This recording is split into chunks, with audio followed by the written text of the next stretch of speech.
Hello everyone, Vinay here. Welcome back to the channel Learn Coding with Vinay and playlist ASP.NET Core MVC.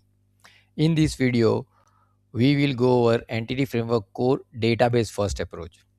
I have already created a video on Entity Framework Core Code First Approach, and the link of which I will mention in the description of this video and in the comment section as well. Right. I'll highly recommend you to go ahead and watch those videos because we will be using a lot of stuff already we created over there. Right. So let's come back to the topic again. Now, why do we need DB first approach?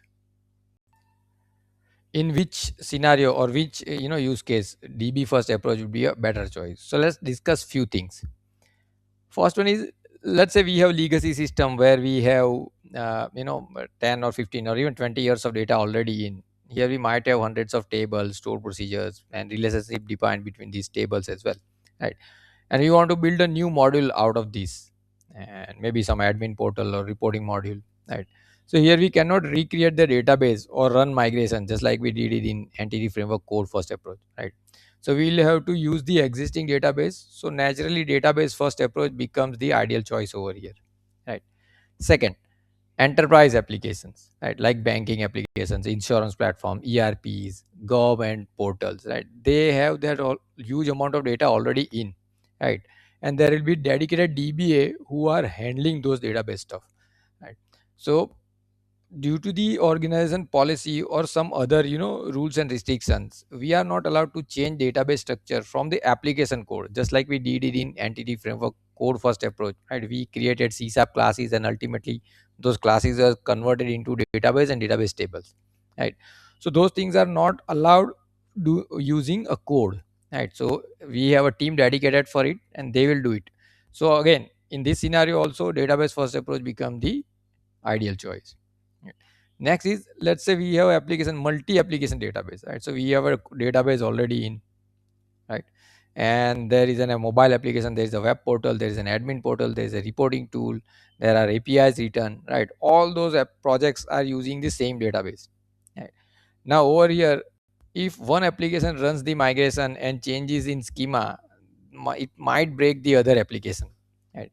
So in such sad environments, database first database first approach becomes a safer approach, right? So these are few example where you can use database first approach. Now let's dive further into this. Now let's move towards implementing the database first approach in ASP.NET Core MVC. So let me open the database first. So we'll be using the existing database, which is EMP, MGF, EF, CFDB. This one is the same database that we used in Entity Framework Code First approach. Right. So I'll again highly recommend you to go ahead and watch those videos. The link of which I'll mention in the description and comment section of this video. Right. But let's have a quickly take a look at it. So we have database, we have few tables. So we have certain master data, department, designation, and we'll be working on employee management example, projects. We have employees and we have the employee projects, right? Basically, employees and the project he or she working in. And so we have these five handy tables. Now let's move to the Visual Studio. So let me open the Visual Studio. I have already created the project to save time and video length, and ran it also. So this is what the default template looks like. We have the home and privacy button, right? So these are working fine. So the default template is loaded. Now let's move further over here. So first thing we want to do is to implement the required packages, which are this Microsoft Entity Framework Core SQL, because we will be using MS SQL as our backend, Microsoft Entity Framework Core Tools, and Microsoft Entity Framework Core Design. So let's go ahead and install them. Let me copy this, go to Visual Studio, Tools, NuGet Package Manager, and manage NuGet packages for solution. Go to browse and let me copy paste the package we want to install. So let's choose this one. And we have created the project using ASP.NET Core 9. So we'll have to make sure that we are selecting the correct version. So let me select the project where we want to install it. And let's select the 9.0.13 over here. Right. And install. And I'll say install. So I'll just demonstrate this one package installation. Remaining package I'll do it in the background and come back to save video. Say I accept here. So uninstall button is enabled, install button is disabled. Let's go ahead and check out the output also. It seems the installation was successful. Now let me go ahead and install other two package and come back. So all three packages are installed. Let's go ahead and check dependency and packages. So we have the packages installed over here, all three. Right. Let's make sure to hit this save all button, because these package entries are made into the project file also. So that project file has to be saved. Otherwise, package installation will not be in effect. Right. So we are done with the package installation. Now let's move ahead. Now next we want to do is to we will be generating the model classes and DbContext classes using the existing database. For that we need to use this command, which is scaffold-DbContext. Now it has certain switch that we need to pass it. So for example, provider, we will be using SQL Server. So we are using SQL Server. This can be MySQL, PostgreSQL, Oracle, anything. Right. Then the connection string. Then the connection. This is my server, my database, my username and password. Right. Then the output dir. So where do we want to have the C# classes generated, model classes basically. So we want to make sure that they fall in under the models folder. Right. then then the context is again the DbContext class again will be generated using this command, using the existing database. And where do that class fall in? It should fall into the data folder. Right. We don't have this data folder, but once we run this, the data folder will also be created, and within that app.dbContext class would also be created. And the last one is data annotation. Data annotation is actually used to make sure that whenever the entities are generated or models are generated, it has the required data annotation tags like key required or all those stuff, right, rather than using Fluent API. Right. So let's go ahead and do this. Let me copy this. Let's go to package manager console 2. You get package manager and package manager console. Let me clear previously use command. Let me go ahead and copy paste this. Just let me check it quickly whether everything is in place. That's okay. So let me hit enter. Let it generate the code. Right. So the command has run successfully and it has generated the app.db context and in the data folder. Let me go ahead and show you. So in the data folder we have app.db context class. In the models we have the required models or entity class. Let me open one as of now. Right. So we have the department class. We have the required properties. Whatever database table and columns were there, those were converted into a class and their respective properties. Right. And because of the data annotation tag, we are getting these annotations. Right. So and we will be working on, sorry, let me go ahead and open the employee. We'll be working on CRUD operation of employee. So in this particular example we'll work on the employee CRUD operation. Right. So the model classes are ready, DB context class are ready. Right. Now let me go ahead and check the console, a package manager console. So here it is giving us to protect potentially sensitive information in your connection string, you should move it to some source code. Right. So what it is telling basically, we have, when we generated this, it gives us the connection string in the DbContext class itself as a hard coded one. Right. So we don't want this. We'll have to delete this and we'll move it to the app setting.json. Right. So let me go ahead and open app setting.json and we'll put it down the connection string over there. So over here we'll just say comma and put down the same connection string over here. Let's save it. The next thing we want to do is to go ahead and open program.cs and register our DbContext class so that we can use it in entire application. So basically we are making our application know that okay, you are going to use this DbContext class and the DbContext class ultimately going to use this connection string. Right. Okay, this is what it is meant. Let me go ahead and have the required usings in.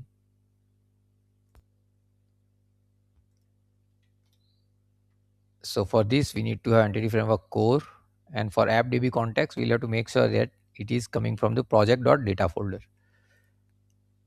Okay, so let's say control dot. So efdb first in MVC dot data, right? Because that's where we have that class, right? So we don't have any error. Let's now move further. Now, what we want to do is, let me just close all these open files. Now we have already created the employee CRUD operation in entity framework code first approach, right? So we will be adding a lot of stuff from there. And again, I'm repeating myself over here that please go ahead and watch those videos to understand this particular video better, right? So let's go ahead and add the existing stuff from the our previous project. So what do we need to do over here? In the data we are good, model we are good. Right. So let's move ahead and add one folder which is view models, right? Because we will be requiring a lot of view models. So let's say add folder and we'll give it name view models. Right. Okay. And then let's go ahead and add controllers. So right click, add, we'll say existing item.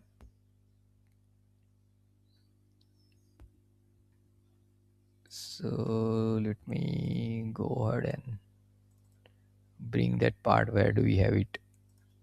Okay, so we have it over here. Let me open it. Except home controller will take everything. Let's say add. So controllers are in place. And let's go ahead and add view model. So let me go ahead and add existing item again. We'll go on top over here. We'll go to view models and we'll select all. So view models are also in place. Now next is the view. So let's go ahead and add one folder for employees. So let me go ahead and check if the name is employees or just an employee.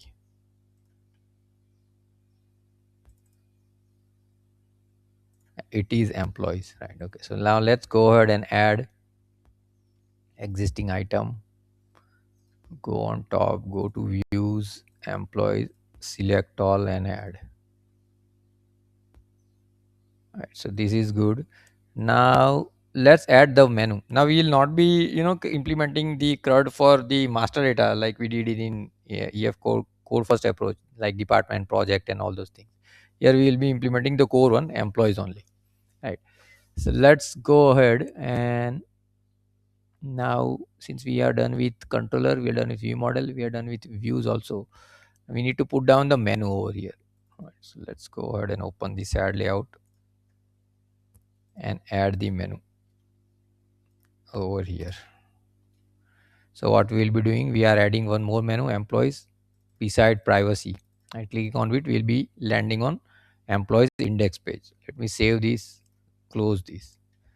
Now since we have added stuff from the other project, while you are doing this, make sure you update the project name of namespace. For example, let's say this home controller, which is in efdb first in MVC. If you go out and see this, it has efdb first in MVC as your namespace, then whatever that controllers and all those things, right?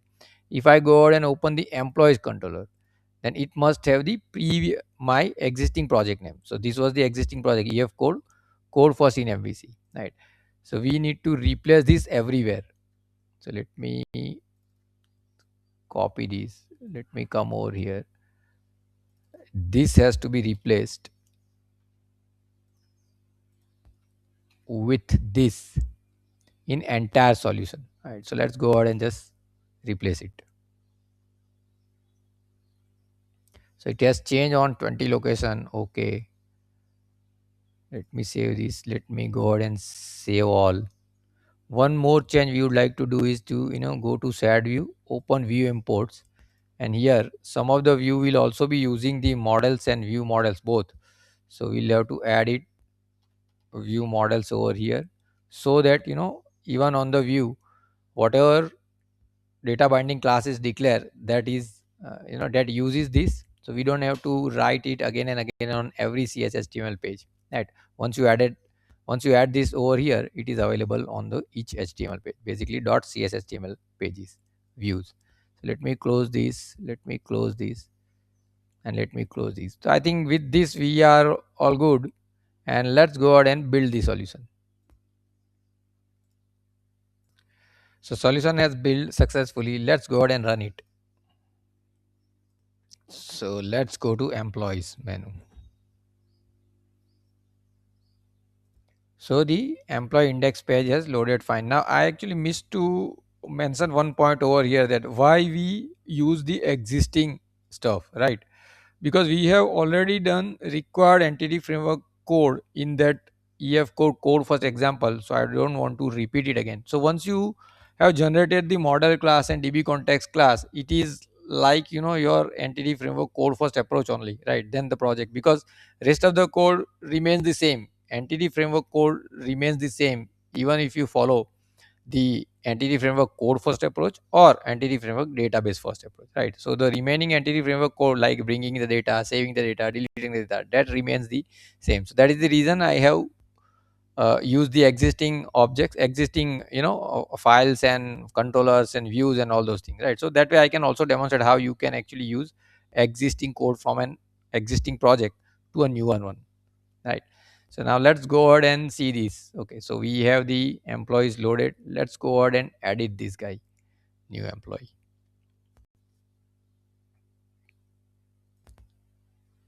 So the data has loaded. Let's make some changes over here, and let's say this edited, let this be this. Let's change some salary. Let's change salary to, let's say, 18,000 maybe. Number, let's change a little bit, make it full time, and let's save it. So the edit operation is working fine, and I'm sure the other operation will also work fine. Like, let's go to details. So we have the details page working. Go back to list. Let's say delete. So we have the, let me say delete over here. So we have the deleted, because if you remember, we have not implemented the physical delete, we have implemented the logical delete. So that's why it is not physically deleted. It just marked the is active column as no, basically zero. So zero means that currently this employee is not active in the organization. Right, and let's try quickly adding one more employee also.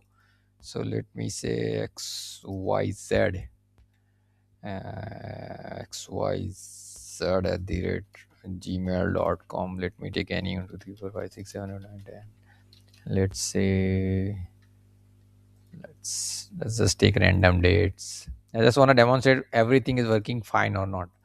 Full time, let's say 45,000. Let this be anything. Let's say Ahmedabad, Gujarat. This guy is an employee and working on ERP and let's say CRM, two projects. Let me add. Okay, so validation is also fine. Let me mark it full time. Right, so XYZ also employee got added. Right. So CRUD operation, basically insert, update, delete, details, everything is working very nicely. Right. So, and as I said, once you have run the scaffold command, generated the models and generated the DB context class, the remaining code, which is entity framework related code, that is same in both, whether you are using the code first approach or the database first approach, right? And I'll again go ahead, please go ahead and watch the video of entity framework code first approach, where I have explained those functionalities in deep, right? So I hope you enjoy this video, and if you like this video, subscribe to my channel, and keep watching my video on my playlist ASP.NET Core MVC. Right, I'll see you in some next video. Thanks a lot, guys.